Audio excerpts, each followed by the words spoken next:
Assalamu alaikum friends, Bismillahirrahmanirrahim. Welcome to my channel All in One.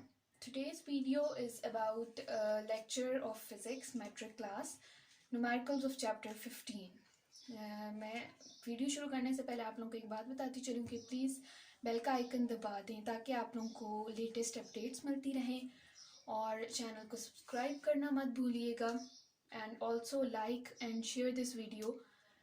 जैसा कि मैंने पहले जितने भी लेक्चर्स बताए, मैं हर में एक ही टिप देती हूँ कि पहले आप लोग लेक्चर जो चैप्टर है उसको थरली रीड कर लें ताकि आप लोगों को उसकी एग्जांपल्स और उसके फार्मूलाज पता चल जाएं, फिर आप लोगों को न्यूमेरिकल्स करने में आसानी होगी।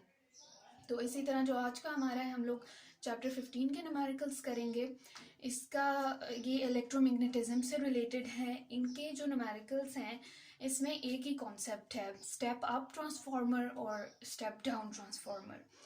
न्यूमेरिकल्स करने से पहले आप लोगों को ये कॉन्सेप्ट पता होना चाहिए, स्टेप अप ट्रांसफार्मर कौन सा होता है और स्टेप डाउन ट्रांसफार्मर कौन सा होता है। तो चलिए मैं पहले आप लोगों को इन दोनों ट्रांसफार्मर्स का बता दूं। जो स्टेप अप इन दोनों की ट्रांसफार्मर के लिए एक डायग्राम है जो कि मैं अभी आप लोगों को बताऊंगी। अगर आप लोगों को वो या रिमेंबर रहेगी तो आप लोगों को ये कॉन्सेप्ट कभी नहीं भूलेगा। Step up transformer and step down.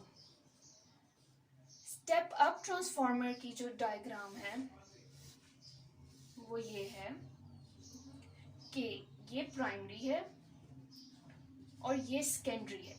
Step up transformer में हमेशा सेकेंडरी वोल्टेज लार्जर होगी। बच्चे इसमें कंफ्यूज हो जाते हैं कि किस तरह याद रखें कि वोल्टेज किस में ज़्यादा होती है। स्टेप अप जिस तरह इसका मतलब है आप लोग ऊपर जा रहे हैं, तो इसका मतलब क्या है, जो बाद वाली वोल्टेज होगी वो ज़्यादा होगी। आप लोगों ने बस इसी एक टिप से याद रखना है कि स्टेप अप में कौन सी वोल्टेज ज़्यादा होगी। और जो स्टेप अप ट्रांसफार्मर है इसमें जो प्राइमरी है उसके जो टर्न्स हैं वो कम होते हैं। जिस तरह ये प्राइमरी के अगर टर्न्स हैं और सेकेंडरी में बहुत ज़्यादा होते हैं, तो आप लोगों ने किस तरह याद रखना है कि 5 टर्न्स अगर प्राइमरी के हैं तो सेकेंडरी में 20 टर्न्स होंगे। ठीक हो गया। और उसके बाद वोल्टेज जिस तरह मैंने बताया सेकेंडरी की ज़्यादा होती है, तो हम लोग सपोज कर लेते हैं अगर 400 वोल्ट इसकी है और इसकी हम लोग ले लेते हैं 50 वोल्ट, प्राइमरी की कम है वोल्टेज। इसी तरह अब मैं आप लोगों को करंट और वोल्टेज का रिलेशन बताऊंगी। अगर सेकेंडरी के टर्न्स और वोल्टेज का डायरेक्ट रिलेशन है, अगर टर्न्स ज़्यादा होंगे तो सेकेंडरी की वोल्टेज भी ज़्यादा होगी, लेकिन करंट इसका कम होगा। करंट और वोल्टेज का इनवर्स रिलेशन है। फॉर एग्जांपल अगर इसका 2 एम्पेयर करंट है तो जो प्राइमरी होगा उसका ज़्यादा होगा। फॉर एग्जांपल उसका हम लोग ले लेते हैं 10 एम्पेयर। और एक और जो चीज़ है वो ये है कि पावर दोनों में इक्वल होगी। अगर इसकी 1000 वॉट है तो इसकी भी 1000 वॉट होगी। तो आप लोगों ने इसको रिमेंबर कैसे रखना है कि अगर जो सेकेंडरी है उसकी वोल्टेज और जो टर्न्स हैं, टर्न्स को हम लोग एन से रिप्रेजेंट करते हैं, ये अगर लार्जर है तो सेकेंडरी का जो करंट है जिसको हम लोग आई से रिप्रेजेंट करते हैं वो कम होगा।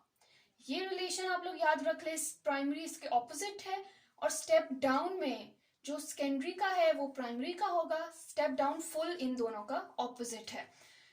इसका भी मैं आप लोगों को बना देती हूँ। स्टेप डाउन ट्रांसफार्मर में जो प्राइमरी है इसमें प्राइमरी के टर्न्स कम थे, लेकिन स्टेप डाउन में प्राइमरी के टर्न्स ज़्यादा हैं और सेकेंडरी के जो टर्न्स हैं वो कम हैं। फॉर एग्जाम्पल अगर इसके 50 टर्न्स हैं तो इसके हम लोग 10 टर्न्स ले लेते हैं। इसी तरह अगर मैंने जैसा कि बताया अगर टर्न ज़्यादा है तो वोल्टेज भी ज़्यादा होगी। अगर 50 टर्न्स हैं तो इसके हम लोग अगर 1000 वोल्ट ले रहे हैं तो सेकेंडरी के टर्न्स कम है और इसकी वोल्टेज भी कम होगी 200 वोल्ट।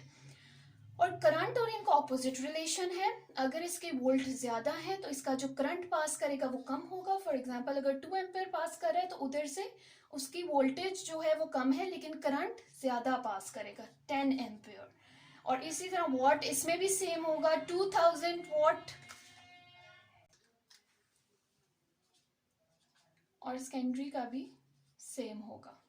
तो इसका क्या हम लोग जो रिलेशन बनाएंगे, हम लोग इसका भी सेकेंडरी ले लेते हैं कि वोल्टेज और नंबर ऑफ टर्न्स प्राइमरी से कम है, voltage and number of turns कम है प्राइमरी से, लेकिन इसका जो करंट है वो ज्यादा है। तो आप लोगों ने देखा कि स्टेप अप और स्टेप डाउन का टोटली जो ऑपोजिट है, इसका सेकेंडरी में वोल्टेज और जो नंबर ऑफ टर्न्स थे वो ज्यादा थे, लेकिन इसके कम है, और इसका करंट कम था, पास हो रहा था सेकेंडरी से, लेकिन इसका ज्यादा हो रहा है। इसी तरह जो इसका प्राइमरी है स्टेप अप का, वो सेकेंडरी से ऑपोजिट है। इसी तरह इसका जो प्राइमरी है वो स्टेप डाउन वाले सेकेंडरी से ऑपोजिट है। तो ये इनका रिलेशन था। होप सो आप लोगों को स्टेप अप और स्टेप डाउन ट्रांसफार्मर का कॉन्सेप्ट क्लियर हो गया होगा। जो आगे मैं न्यूमेरिकल्स करने जा रही हूँ उनमें भी यही कॉन्सेप्ट यूज़ हुआ है। तो चलिए हम लोग चलते हैं अपने न्यूमेरिकल नंबर 1 की तरफ, 15.1 की तरफ। इनमें इन सारे न्यूमेरिकल्स में जो फॉर्मूला यूज़ हुआ है वो इन्हीं का रिलेशन है।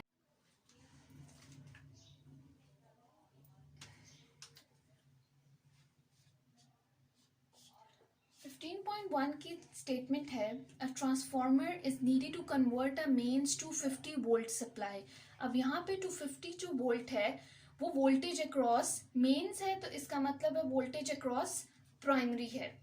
और जो आगे वो लोग कह रहे हैं इनटू अ 12 वोल्ट सप्लाई। अब 12 वोल्ट जो हमारे पास है वो वोल्टेज अक्रॉस सेकेंडरी है। नाउ देयर सेइंग अगर यहाँ पर प्राइमरी कॉइल में 2000 टर्न्स हैं, तो हम लोगों ने टर्न कहाँ पर फाइंड करने हैं, सेकेंडरी कॉइल में। जैसे कि मैं आप लोगों को बता चुकी हूँ कि अगर प्राइमरी की वोल्टेज ज़्यादा है तो ये स्टेप डाउन ट्रांसफार्मर होगा। तो चलिए अब हम लोग स्टार्ट करते हैं। हमें जो चीज़ें गिवन है, मैं यहाँ पे एब्रीवेटेड फॉर्म्स लिखूंगी, लेकिन आप लोगों ने फुल लिखनी है। मैं वोल्टेज अक्रॉस प्राइमरी को हम लोग वीपी से डिनोट करते हैं। ये हमारे पास 240 वोल्ट है। हमारे पास जो वी एस है, वोल्टेज अक्रॉस सेकेंडरी, ये हमारे पास 12 वोल्ट है। एंड जो हमारे पास नंबर ऑफ टर्न्स प्राइमरी में है उसको हम एनपी से करेंगे, ये हमारे पास 200 है। हम लोगों ने टू फाइंड में हम लोग क्या लिखेंगे, हम लोगों ने number of turns across secondary find करने हैं, मतलब हम लोगों ने एन एस फाइंड करना है। इसी तरह आगे हम लोग अपने सॉल्यूशन की तरफ चलते हैं। आप लोग स्टेटमेंट ज़्यादा से ज़्यादा डालें। फॉर एग्जांपल अगर हम लोग इधर स्टेटमेंट लिख सकते हैं, we are using the formula used in this numerical is NS divided by NP is equals to VS divided by VP। अब हम लोगों ने फाइंड करना है NS। तो हम लोग क्या करेंगे, हमें सिर्फ NS इस साइड पर चाहिए, तो NP यहाँ पर डिवाइड हो रहा है, हम लोग NP को इस साइड पर लेकर जाएंगे, हम लोग रीअरेंज कर देंगे फॉर्मूला को, and by rearranging we get NS is equals to VS divided by VP into NP। अब हमारे लिए आसानी हो गई है। नाउ अब हम लोगों ने सिर्फ डायरेक्ट इसमें वैल्यूज पुट करनी। हमें पता है VS जो हमारे पास है वो 12 है, VP हमारे पास 240 है, और जो NP है हमारे पास वो 200 है। ये डायरेक्ट अगर आप लोग कैलकुलेटर से करेंगे हमारा आंसर आ जाएगा। और NS जो हमारे पास आ रहा है वो 100 टर्न्स आ रहा है। हाईलाइट आप लोग इसको जरूर करेंगे, और एंड पे आप लोग अलग से रिजल्ट भी लिखेंगे। तो इस सम का जो हमारा रिजल्ट है वो ये है कि the number of turns in secondary are 100 turns, या आप लोग यूं भी लिख सकते हैं NS is equals to 100 turns. इसका यूनिट नहीं है, आप लोग टर्न्स ही साथ लिखेंगे। तो ये हमारा 15.1 था। जैसा कि मैंने बताया, अगर प्राइमरी की वोल्टेज ज़्यादा होगी तो स्टेप डाउन होगा, इसी तरह अगर वोल्टेज ज़्यादा है तो उसके टर्न्स भी ज़्यादा होंगे। तो यहाँ तक 15.1 है। चलिए अब हम लोग नेक्स्ट न्यूमेरिकल की तरफ चलते हैं, जो कि है हमारा 15.2। हमारे 15.1 में हमें ट्रांसफार्मर गिवन नहीं था, लेकिन जो हमारा 15.2 है इसमें उन्होंने हमें बता दिया है कि कौन सा ट्रांसफार्मर गिवन है।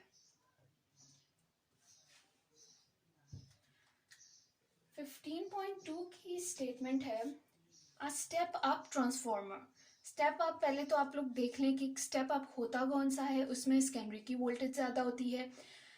वो कह रहे हैं has a turn ratios of 1:100, और इसमें सेकेंडरी की अगर वोल्टेज ज़्यादा है तो सेकेंडरी के नंबर ऑफ टर्न्स भी ज़्यादा होंगे। एंड आगे वो लोग कह रहे हैं alternating supply of 20 volt is connected across a primary coil. What is the secondary voltage? हम लोगों ने वोल्टेज अक्रॉस सेकेंडरी कॉइल बतानी है। प्राइमरी की हमें गिवन है 20 और सेकेंडरी की हमने बतानी है। और ये स्टेप अप ट्रांसफॉर्मर है तो हमें इधर से ही पता चल गया कि जो सेकेंडरी की वो आएगी तो ज़्यादा ही प्राइमरी से, क्योंकि उसकी होती ही ज़्यादा है। तो सबसे पहले हम लोग नंबर ऑफ टर्न्स निकाल लेते हैं। उन्होंने कहा है 1:100। जो टर्न्स उन्होंने दिए हैं वो 1:100 है। हमें पता है स्टेप अप ट्रांसफॉर्मर में सेकेंडरी के टर्न्स ज़्यादा होते हैं, तो हम लोग क्या करेंगे NP/NS कि जो 100 है वो सेकेंडरी के नंबर ऑफ टर्न्स हैं। इसी तरह हम लोग इसको यूं भी लिख सकते हैं P/NS इज इक्वल्स टू 1/100।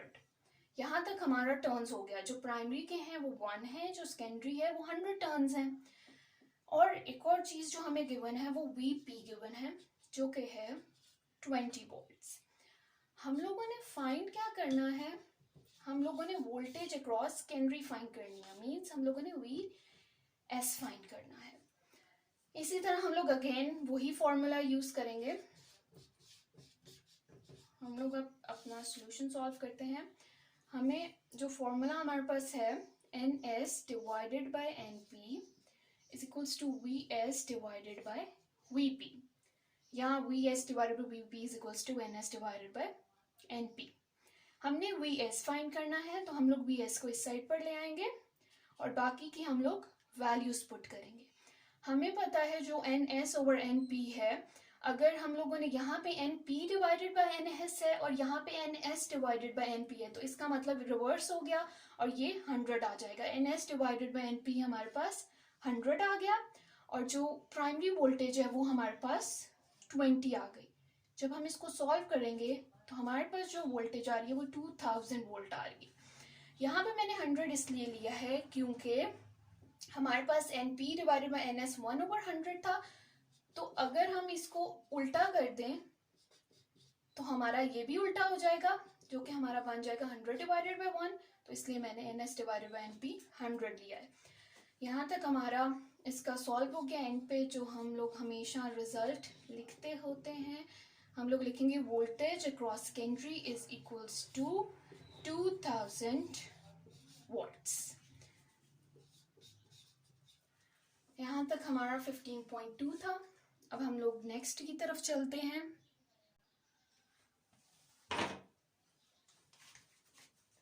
हमारा जो नेक्स्ट न्यूमेरिकल है वो 15.3 है।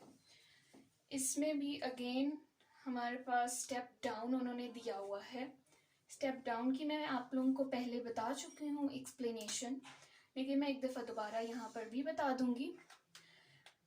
स्टेप 15.3 की हमारे पास जो स्टेटमेंट है वो है a step down transformer has a turn ratios of 1:100। अब मैंने जिस तरह आप लोगों ने याद कैसे करना है कि स्टेप डाउन है, स्टेप S एंड सेकेंडरीज के रिलेशन से याद रखना है। स्टेप डाउन है इसका मतलब है कि जो बाद वाला है सेकेंडरी, उसके वोल्टेज भी कम होगी और हमारे पास नंबर ऑफ टर्न्स भी कम होगी, लेकिन करंट का इन्वर्स रिलेशन होता है तो करंट ज़्यादा होगा। हमें जो गिवन है वो मैं साथ साथ लिखती जाती हूँ हम लोगों को। और हमें जो ऑल्टरनेटिंग जो वोल्टेज गिवन है of 170 volt is apply to the primary हमें गिवन है 170। आगे वो लोग कह रहे हैं if the current in the primary, अगर हमारे पास 1 मिली एम्पेयर है तो हम लोगों ने current in the secondary find करना है। करंट का और हम लोगों ने रेशियोज हैं उसका हम लोग फॉर्मूला यूज करेंगे और वो हमारे पास मैं आगे आप लोगों को बताऊंगी। पहले हम लोग गिवन लिख लेते हैं। In case of step down transformer है और हमें जो रेशियोज गिवन है वो 1:100 है। मैंने आप लोगों को बताया है जो सेकेंडरी है उसमें नंबर ऑफ रेशियोज कम होती हैं, नंबर ऑफ टर्न्स जो होते हैं वो कम होते हैं। NS ये वाला हो गया और NP हमारे पास ये हो गया। तो इसको हम ऐसे भी लिख सकते हैं, S divided by M P is equals to 1 divided by 100, क्योंकि सेकेंडरी के नंबर ऑफ टर्न्स कम है तो ये 1 वाला जो होगा वो सेकेंडरी का होगा और जो ज़्यादा वाला होगा वो प्राइमरी का होगा। यहाँ तक हमारे नंबर ऑफ टर्न्स जो है उसका डाटा आ गया हमारे पास। फिर हम लोग, हमारे पास जो एक और चीज़ गिवन है वो ये है कि वोल्टेज जो हमारे पास प्राइमरी की है वो है 170 वोल्ट्स एंड करंट हमारे पास प्राइमरी का भी गिवन है, IP is equals to 1 milli ampere. अब मिली स्टैंडर्ड यूनिट नहीं है, हम लोगों ने उसको एम्पेयर में चेंज करना है। मैं हर लेक्चर में आप लोगों को बताती हूँ कि आप लोग जो यूनिवर्सल वैल्यूज होती हैं वो इस साइड पर लिख लिया करें। मतलब 1 मिली एम्पेयर जो होता है वो इक्वल होता है 10 माइनस 3 एम्पेयर के। तो यहाँ पर हम लोग 1 इंटू 10 माइनस 3 एम्पेयर हो गया, क्योंकि हम लोगों ने 10 माइनस 3 को इसके साथ मल्टीप्लाई कर दिया मिली को ख़त्म करने के लिए। यहाँ तक हमारा गिवन का डाटा हो गया। हम लोगों ने टू फाइंड करना है करंट अक्रॉस सेकेंडरी, मतलब हम लोगों ने IS फाइंड करना है। तो चलिए अब हम लोग अपना न्यूमेरिकल सॉल्व करते हैं,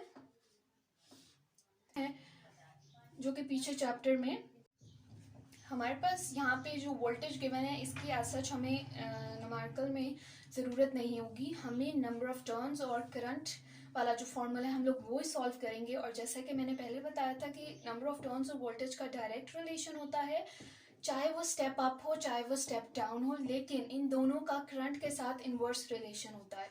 तो हम लोग जो यहाँ पे फॉर्मूला लिख रहे हैं IS over IP is equals to NP over NS, क्योंकि इन दोनों का इन्वर्स रिलेशन है इसलिए हम लोगों ने यहाँ पे अगर प्राइमरी नीचे है तो नंबर ऑफ टर्न्स का प्राइमरी ऊपर लिखा है। हमें IS फाइंड करना है इसलिए हम लोग फॉर्मूला को रीअरेंज करेंगे। रीअरेंज IS हम लोग यहाँ पे रखेंगे, IP यहाँ पे डिवाइड हो रहा है, वहाँ पर हम लोग मल्टीप्लाई कर देंगे क्रॉस IP। स्टेटमेंट आप लोग साथ जरूर डालें। Now putting values in the above formula which is this. ठीक हो गया। अब हम लोग यहाँ पे वैल्यूज डालेंगे। हमें पता है जो IP हमें हमारे पास आया था वो 1 इंटू 10 रेज टू पावर -3 आया था, और NP डिवाइडेड बाय जो NS है, यहाँ पे NS over NP 1 divided by 100 है। इसको अगर हम लोग NP ओवर NS कर लेंगे, NP ओवर NS कर लेंगे तो हमारा हो जाएगा 100 डिवाइडेड बाय 1, और फॉर्मूला में हमारे पास NP ओवर NS है तो हमारा 100 ओवर 1 आएगा। इसको जब हम सॉल्व करेंगे 1 इंटू 10 रेज़्ड पावर -3 है तो ये 1 ओवर 1000 भी हम इसको कह सकते हैं, क्योंकि माइनस है तो इसका मतलब डिवाइड से नीचे होगा, और 100 डिवाइडेड बाय 1 हमारा जो आंसर आएगा 0.1 एम्पेयर। करंट का यूनिट एम्पेयर होता है, आप लोगों ने यूनिट ज़रूर लिखना है क्योंकि इसका अलग एक मार्क होता है। एंड पे हम लोग रिजल्ट कंपाइल करेंगे और हम लोग लिखेंगे कि जो हमारा करंट इन सेकेंडरी है वो है 0.1 एम्पेयर। यहाँ तक हमारा 15.3 हो गया। ये दोनों बहुत इंपॉर्टेंट हैं बोर्ड पॉइंट ऑफ व्यू से, क्योंकि स्टेप अप और स्टेप डाउन इस पूरे चैप्टर में जो मेन टॉपिक है वो यही है। ये आप लोगों ने ज़रूर बोर्ड के पॉइंट ऑफ व्यू से करना है। तो अब हम नेक्स्ट की तरफ चलते हैं 15.4।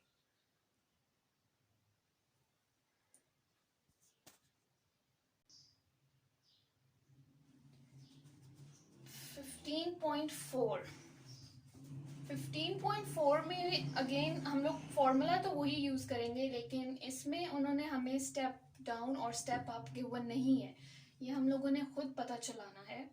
15.4 की जो स्टेटमेंट है वो है A transformer designed to convert the voltage from 240V main to 12V। जहाँ पर मेन होगा वो हमारे पास प्राइमरी होगा, हमने इसको स्टेप डाउन ट्रांसफॉर्मर बनाना है। तो हमें जो गिवन है वो 4000 टर्न्स ऑन प्राइमरी कॉइल है। हम लोगों ने सेकेंडरी के नंबर ऑफ टर्न्स फाइंड करने हैं। अगर वोल्टेज प्राइमरी की ज़्यादा है तो वोल्टेज नंबर ऑफ टर्न्स भी प्राइमरी के ज़्यादा होंगे, और अगर नंबर ऑफ टर्न्स प्राइमरी के जो ज़्यादा हैं तो इसी तरह आगे हम लोग गिवन में हम लोग लिखते हैं हमारे पास वोल्टेज अक्रॉस प्राइमरी को हम लोग वीपी से करते हैं, वो है 240 वोल्ट्स। हमारे पास वोल्टेज अक्रॉस सेकेंडरी है 12 वोल्ट्स। अगर वोल्टेज प्राइमरी की ज़्यादा है तो नंबर ऑफ टर्न्स भी प्राइमरी के ज़्यादा होंगे। इसी तरह नंबर ऑफ टर्न्स प्राइमरी के 4000 हैं और हमें करंट अक्रॉस सेकेंडरी पता है 0.4 एम्पियर। हमने दो चीज़ें फाइंड करनी है। हम लोगों ने current across primary coil find करना है आईपी, और हम लोगों ने नंबर ऑफ टर्न्स सेकेंडरी में फाइंड करने एनएस। तो हमें ये तो पता है कि अगर वोल्टेज कम है सेकेंडरी की तो नंबर ऑफ टर्न्स की भी वैल्यू तो कम ही आएगी 4000 से। अगर आप लोगों का कुछ सम गलत भी हो जाता है कि अगर आप लोगों के प्राइमरी से ज़्यादा आ रहे हैं तो आप लोगों को पता चल सकता है क्योंकि ये स्टेप डाउन है तो उसमें सेकेंडरी के नंबर ऑफ टर्न्स कम आने चाहिए। अब हम लोग जो फॉर्मूला यूज़ कर रहे हैं वो यही है,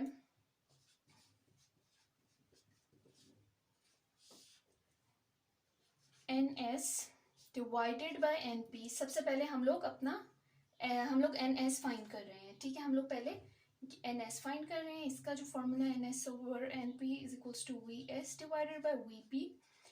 हम लोगों ने NS फाइंड करना है, रीअरेंज हम लोग फॉर्मूला को करेंगे।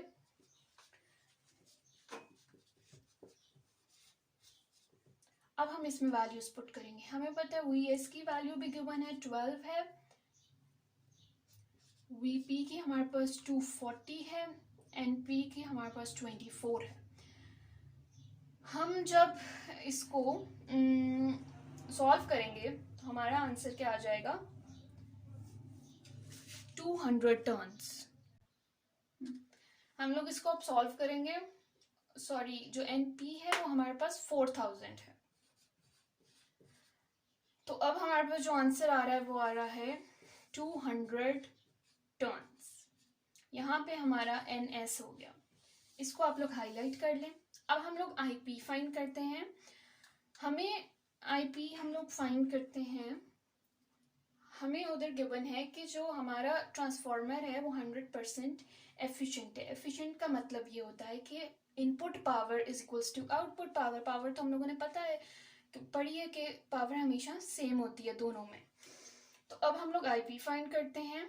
अगेन जो IP का फॉर्मूला है वो यही है, करंट और नंबर ऑफ टर्न्स का IS divided by IP is equals to NP divided by NS। हमें IP फाइंड करना है, हम लोग रीअरेंज करेंगे फॉर्मूला को।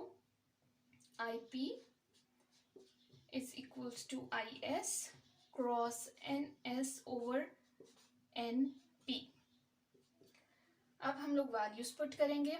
IS हमारे पास 0.4 है, जो NS है हमारे पास, NS हमारे पास 200 आया था पिछले सम से, जो पिछला पार्ट हम लोगों ने किया। NP हमें गिवन है 4000 है। अब हम लोग जब सॉल्व करेंगे तो हमारा जो आ रहा है वो 0.02 एम्पेयर आ रहा है। अब हम लोग इसको भी हाईलाइट कर लेंगे ताकि हमें रिजल्ट लिखने में आसानी हो। रिजल्ट हमारा ये आया है कि जो number of turns in secondary coil they are 200 turns and current across primary is 0.02 ampere. यहाँ तक हमारा 15.4 हो गया है। नेक्स्ट न्यूमेरिकल हम लोग करते हैं जो कि लास्ट है 15.5। 15.5 बहुत सिंपल है और सबसे छोटा न्यूमेरिकल है इसका, लेकिन आप लोगों ने इसको भी छोड़ना नहीं है, ये भी इम्पोर्टेंट है। इसमें सिर्फ हम लोगों ने फॉर्मूला एक लगाना है करंट वाला और पावर रिलेशनशिप जिसमें हो, और हम लोगों ने सिर्फ वैल्यूज पुट कर देनी है। 15.5 इसकी स्टेटमेंट है, a power station generates 500 megawatt of electrical power which is fed to a transmission line. What current हम लोगों ने फाइंड करना है अगर उसकी इनपुट वोल्टेज 250 किलो वोल्ट है। तो अब हम लोग कौन सा फॉर्मूला लगाएंगे कि जिसमें पावर भी हो, वोल्टेज भी हो और करंट भी हो, वो हम लोग बाद में देखेंगे। पहले हम लोग वैल्यूज पुट कर लें। हमारे पास जो गिवन है, हमारे पास पावर गिवन है, पावर को हम लोग P से डिनोट करते हैं, वो हमारे पास है 500 मेगावाट। मेगा हमने पहले भी पढ़ चुके हैं, मैंने बताया था यूनिवर्सल वैल्यूज को आप लोग साइड पर लिख लें। 1 मेगा इज इक्वल्स टू 10⁻6। तो हमारे पास 500 मेगावाट कितने के इक्वल होगा? 500 इंटू 10⁻6 वाट। इसी तरह वोल्टेज जो हमारे पास गिवन है, वोल्टेज को हम V से रिप्रेजेंट करते हैं और हमारे पास है 250 किलो वोल्ट। किलो हमें पता है 1 किलो इज इक्वल्स टू 10⁻3। ठीक हो गया। 250 किलो वोल्ट कितना होगा? 250 इंटू 10⁻3 वोल्ट। हम लोगों ने स्टैंडर्ड यूनिट्स में कन्वर्ट कर ली। हमने जो फाइंड करना है वो है करंट। अब आते हैं इसके सॉल्यूशन की तरफ। ये फॉर्मूला आप लोग पीछे चैप्टर में जरूर पढ़कर आए होंगे, P इक्वल्स टू IV। यही इसका फॉर्मूला बनता है, क्योंकि इसमें पावर भी है हमारे पास, V भी है, और हम लोगों ने सिर्फ करंट फाइंड करना है। तो हम लोगों ने जैसे कि करंट फाइंड करना है, तो हम लोग इस फॉर्मूला को रीअरेंज करेंगे। I is equals to P divided by V। P की वैल्यू हमें पता है 500 इंटू 10⁻6 और V की वैल्यू B हमें पता है जो कि 250 इंटू 10⁻3। जब हम इसको सॉल्व करेंगे, जो हमारा जो आंसर आएगा वो आएगा 2 इंटू 10⁻3 एम्पियर। एम्पियर करंट की यूनिट होती है, ये आप लोगों ने ज़रूर लिखनी है। एंड पर हमारा, जैसा कि हम हर क्वेश्चन में रिजल्ट ज़रूर मेंशन करते हैं, तो हम लोग लिखेंगे the current is which is represented by I is equals to 2 into 10⁻3 ampere. यहाँ तक हमारे इस चैप्टर के न्यूमेरिकल्स हो गए। जैसे कि आप लोगों ने देखा कि ये न्यूमेरिकल्स बहुत इजी हैं। इसमें बस आप लोगों ने एक ही ध्यान रखना है, स्टेप अप और स्टेप डाउन। इसमें आप लोगों ने कंफ्यूज नहीं होना। मैं दोबारा रिपीट कर देती हूँ कि स्टेप अप ट्रांसफॉर्मर है, तो इसका मतलब है कि जो बाद वाला होगा उसकी वोल्टेज ज़्यादा होगी। फॉर एग्जांपल, अगर बाद वाला सेकेंडरी है, प्राइमरी मेन होता है और सेकेंडरी बाद वाला होता है, तो उसकी अगर वोल्टेज ज़्यादा है तो उसके नंबर ऑफ टर्न्स भी ज़्यादा होंगे। नंबर ऑफ टर्न्स और वोल्टेज का डायरेक्ट है, दोनों। अगर वोल्टेज एक चीज़ ज़्यादा होगी तो दूसरी भी ज़्यादा होगी। लेकिन करंट का इन्वर्स है, अगर वोल्टेज और नंबर ऑफ टर्न ज़्यादा होंगे तो जो करंट है वो हमारे पास कम होगा, कम पास करेगा करंट। इसी तरह ये स्टेप अप का था, इसी तरह स्टेप डाउन इसके ऑपोजिट है। होप सो आप लोगों को ये लेक्चर पसंद आया होगा। आप लोग इस वीडियो को लाइक करें, शेयर करें। शेयर इसलिए करें जिनके पास ट्विटर की फैसिलिटीज़ नहीं है, ताकि ये वीडियो उन तक पहुंच जाए। और आप लोगों ने कमेंट में मुझे ज़रूर बताना है कि आप लोगों को किसी और, अगर लेक्चर में किसी और टॉपिक में कन्फ्यूजन है, मैं वो वाली वीडियो ज़रूर अपलोड करूँगी। So please like, share this video and do subscribe my channel all in one. So अल्लाह हाफिज़। तब नेक्स्ट मिलते हैं हम लोग अगली वीडियो में। गिवन है।